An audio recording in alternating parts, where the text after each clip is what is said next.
Hey, good afternoon or good evening, everybody. Thanks for joining me this quick with short notice. I don't want to spend a lot of time because I know it's getting close to dinner time for a lot of people. But a couple of people sent me, hey, Bonnie, how are you? And Janet, how are you? Todd, somebody had sent me a lot of this information on the Route 29 stalker. Now, I'm going to full disclosure, I never heard of the case until a few days ago when some information had come out in regarding this case as maybe a possible connection to Gilgo. Now, every time that something happens with Rex, when there's a big media thing, people come out and say things such as, "I think Rex is responsible for the murder of my sister, my mother." If you recall, there's been a number of these things. Hey, Raul, how are you? Now, there's been a number of these incidents recently. I believe there was one in South Carolina where the lady came forward and said her mother could have possibly been a victim of Rex Heuremann. Now, in the show notes, I put a link to a Daily Mail article about this latest case in regards to Alicia Showalter Reynolds. Now, the Route 29 apparently runs from Florida all the way up into Maryland. And there was a serial killer caught. His name was Richard Ivanitz. And he was also suspected in many of the Route 29 murders up in Virginia area. Hey, Dizzy, how are you? And what's going on now is if you look at the sketch and you look at it, I put it on the thumbnail. The sketch has an uncanny resemblance to our buddy Rex. Does it mean that is Rex? Of course not. It does not mean that. But you cannot deny that there are some similarities between the sketch and Rex Heuremann.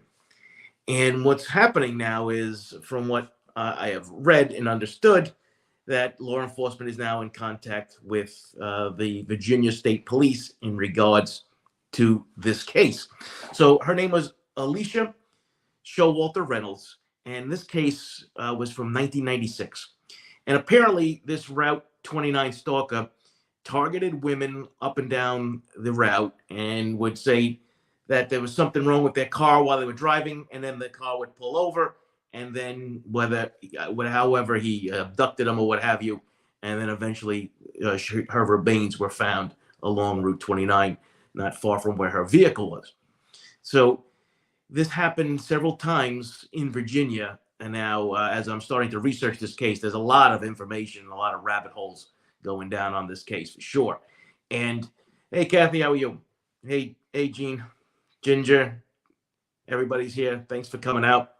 So it's an interesting factoid now. So if you take a look, if you have the time later on, you take a look at the map, you can see exactly the area that we're talking about here. Route 29 is in the Virginia area near Manassas, and I forgot what the other city was.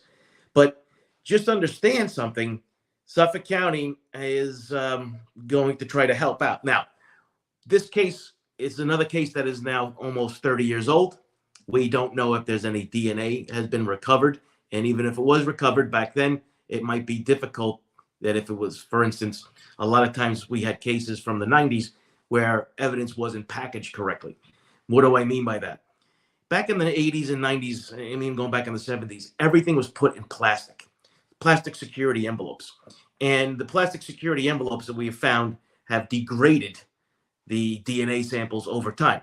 Have you ever gone to the bakery and you get a nice hot loaf of bread and they put it in a plastic bag, and by the time you get it home, all the condensation is built up on it, and if you don't take it out fast enough, it'll just get moldy. Well, the same thing happens with the body fluids if they were put in plastic years ago. So the degradation on it, how it was packaged, if it got infected or not with mold, all could be part and parcel of just many of these cases not being solved from some of the new examples that we have in DNA, because the sample is just too degraded. So it's just interesting. So the family has reached out to the media, of course, and now the media has. Hold on, says Scott says, Sarge, do you think the police departments of Virginia are letting the task force read the case folders? Well, I think right now, Scott, I think it was probably just one of those things where they're saying, hey, listen, we have DNA maybe in our cases. Can we get a sample? New York is fought Las Vegas on giving Rex samples, but after they lost the court case there, and now that familial DNA is opened, they might be, more open to sending them the samples. I don't think they're going to get involved in their investigation. I think they have enough on their plate already. But I wouldn't be a bit surprised if a couple of detectives were sent down to Virginia, right? I mean, that's when you would probably do the same thing, Scott, right? Just send them down there and see what they got and see if there's any connections or any other type of thing other than the drawings. I mean, when you look at the two drawings that they have, and then the Daily Mail really did a nice job. And that's why I included the link in the show notes, because when you click on it and you look at it, you can see the resemblance, of course, but it could just be a coincidence. But this is going back from the 1990s. They had these sketches, so it's not like this just happened and somebody was influenced by seeing Rex on TV and then saying, "Yeah, this is the guy." So these drawings have been around for almost 30 years. So that's another interesting tidbit about this whole thing. Hey, Charlotte, how are you? So yeah, FGG is the place to be. Sure is, Raul. So I mean, we're going to just see exactly what transpires on this. So there was a couple of people that were responsible, or the police thought were responsible for some of these murders. And for one thing or another, they were either discounted or there wasn't enough evidence to try to arrest somebody, which I explained yesterday is not a bad thing when you're dealing with these investigations. Because remember, Michael Brown, Rex's lawyer, said that there's other possible suspects that were nearly arrested by Tim Sini, then district attorney. So what, right? You want to make sure that you've excluded all others in your investigation, and hopefully that's what will happen in the Gilgo case.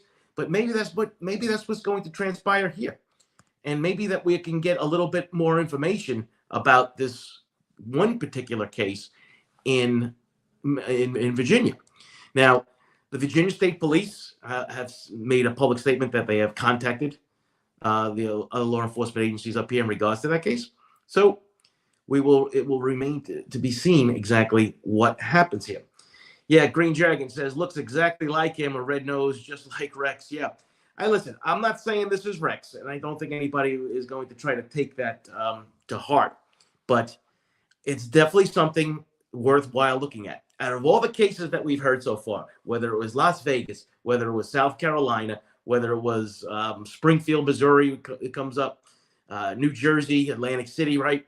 All the cases that came up and things other than Las Vegas, we still don't know, but we know that the cases in New Jersey authorities have said that there is no connection to Rex. The South Carolina case officials have said there's no connection to Rex. So it's just something that out of all the cases, this is the one that I think might have the best potential in regards to this. Now, according to one of the articles that I read, Rex has made comments that he has been traveling to Virginia over the last few years. So that could also be another little interesting tidbit or just another pure coincidence. But like I said, I'm not a big fan of coincidences, nor do I believe in them. But it's going to be interesting to see how that exactly plays out in this investigation.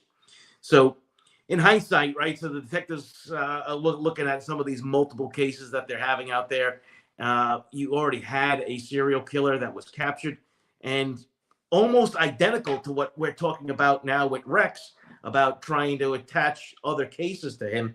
Well, you already have a named suspect, and that's the way to go. So I think Virginia State Police have been leaning more towards the guy Ivanov that they had instead of Rex. But like everything else, everything's been Rex Heuremann, Gilgo Beach, 24/7, 365. That's all the way it's going to be. If you thought this week was a circus, I think we're only seeing bits and pieces exactly of what was going on.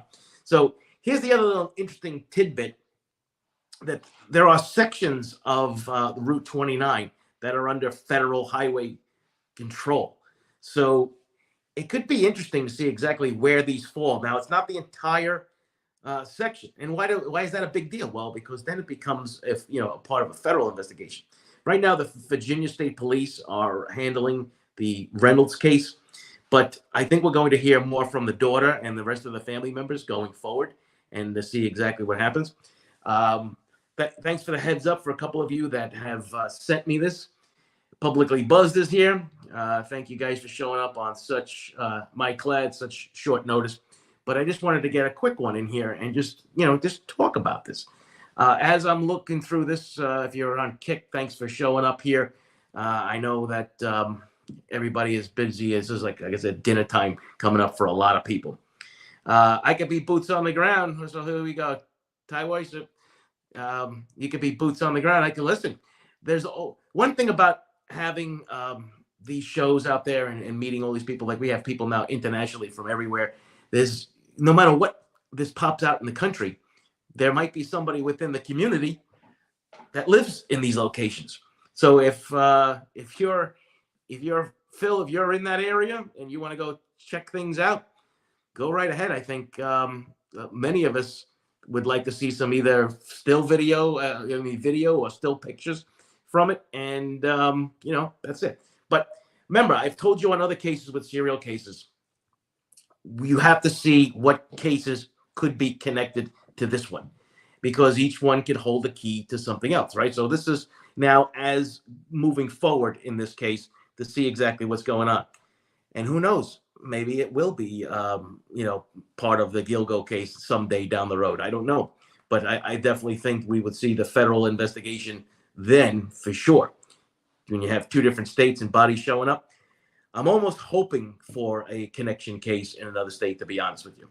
With the changing of the guard, the infighting that seemed to be going on now and everything else that's happening in Suffolk with new county executives and Rodney Harrison leaving and everything else that goes on, maybe I'd like to see the Fed step in and have this all under one umbrella. It's not a very popular opinion, of course, but it's just something. Hey, Mandy, it's just something that I think it needs to be done.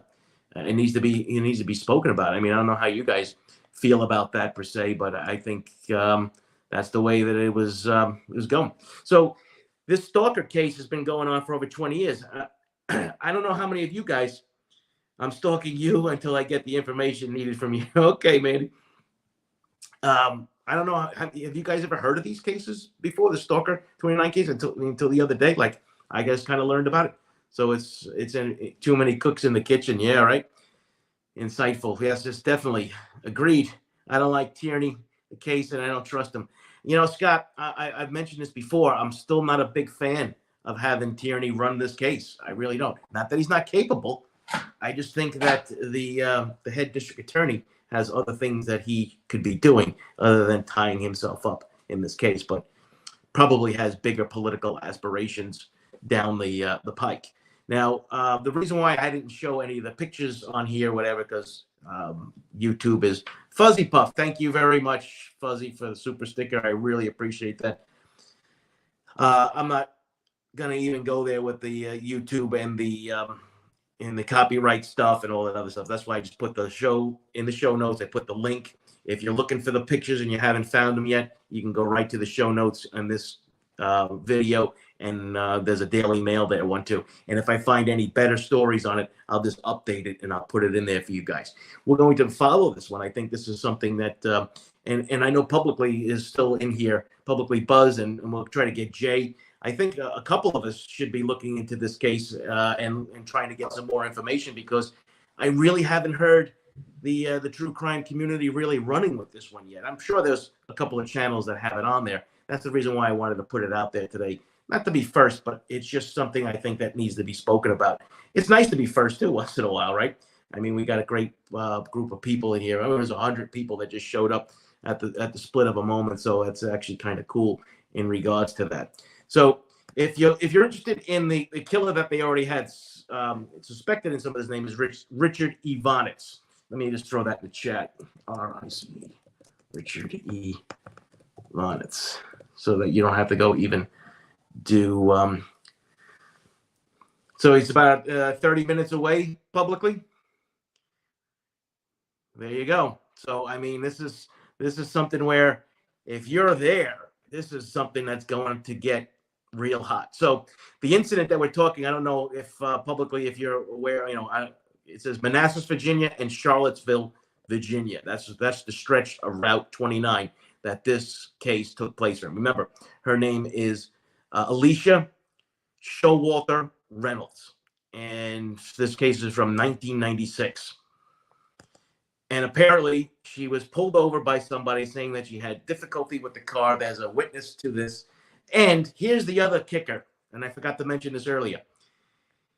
The suspect that was last seen with Miss Reynolds, guess what kind of vehicle he was driving in color?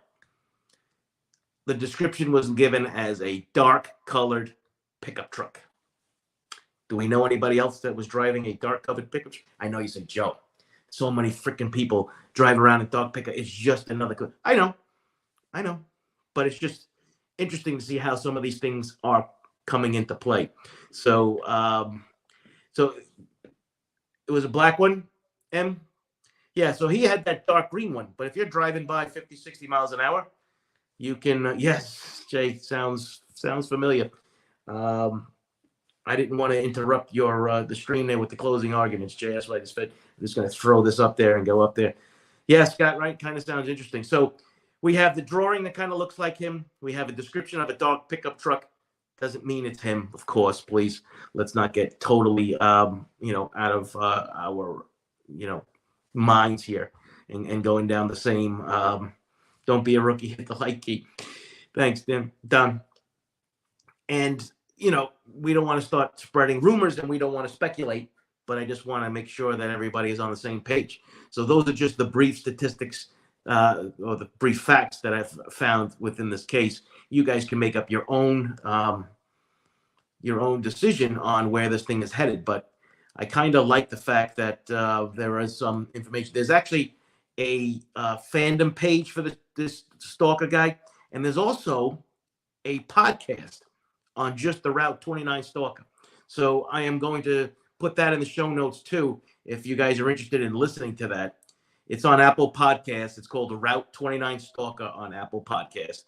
It's on Spotify too. I'm looking at this right now. And there's a couple other people that they have as potential suspects. Now, there is on NBC 12. And the interesting thing is, and so NBC 12, I think it's one of the local affiliates, put out a picture of the vehicle. And let me see if I can pull it up for you. See if I can switch it around. Oh, you're driving by, you see that this one here, according to NBC, is green, dark green. So kind of interesting in that whole thing. So I don't know, guys. What do you think?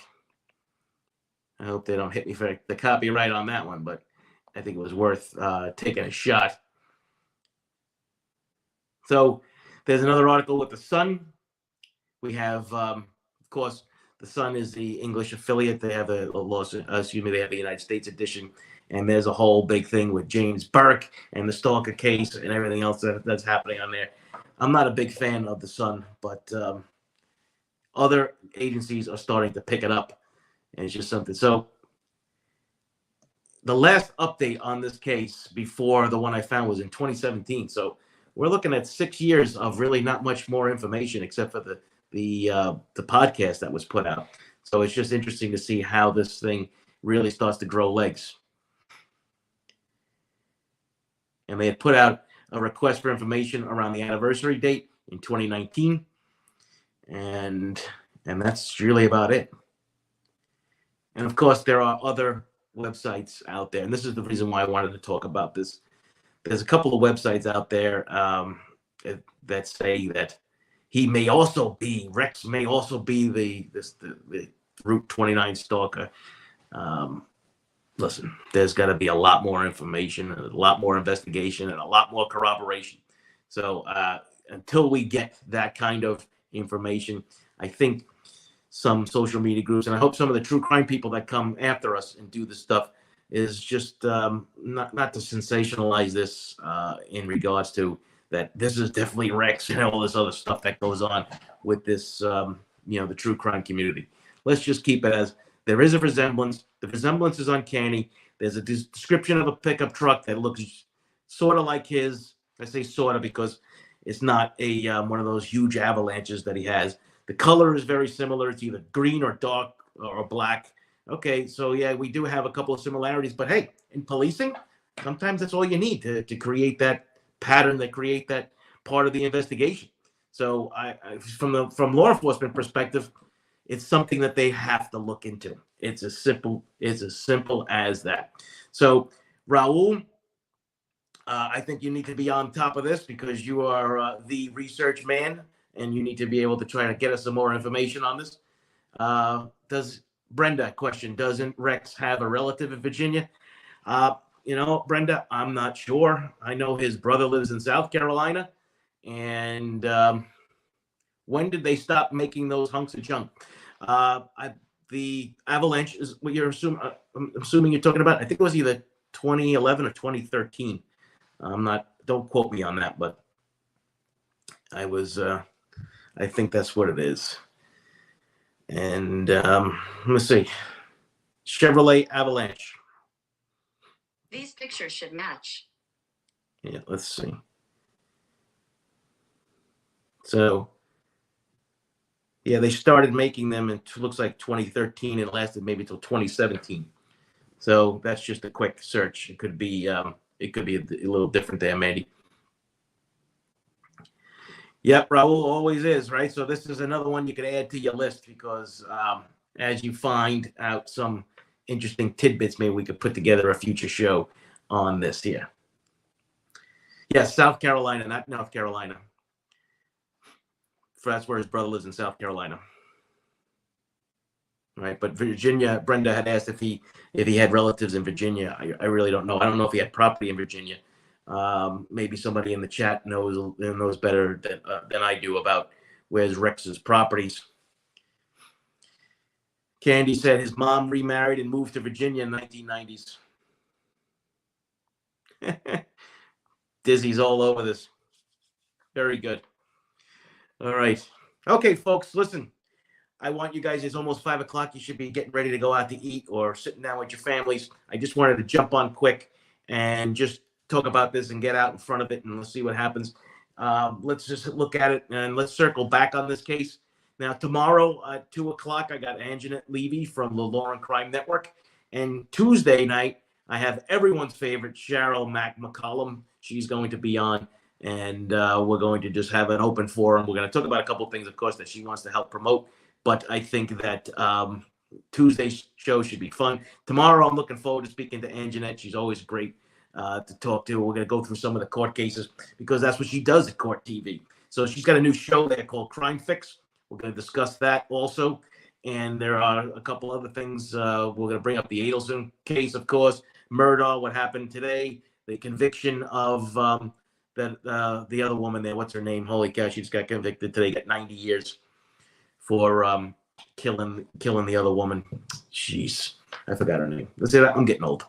Anyway, thanks for jumping on. I know I said I was going to be quick. I just wanted to make sure that you guys got the extortion. Yes, Mandy, can you believe it? Charlie got extorted. I cannot believe it. Armstrong. Thank you, Dizzy.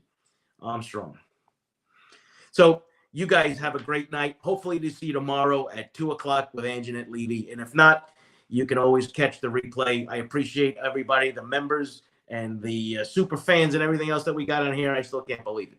So it's been fun so far, and we're going to keep on going. I got a lot of great shows coming up, and I'm going to do more of shows like this, shorter maybe bets like these, half-hour shows, analysis, breakdown, court cases, that kind of thing. If you have something that you want me to talk about, something specific, I'm even thinking about doing maybe a little members-only chat where we're going to just kind of break up some things and maybe do a little teaching kind of thing about answering stuff. The community tab, it's got a couple of new quizzes on there, including yesterday's who runs the Integrated Ballistic Identification System, IBIS, what federal agency, and I gave you 4 of them. So go check that out. You guys have a great Friday night.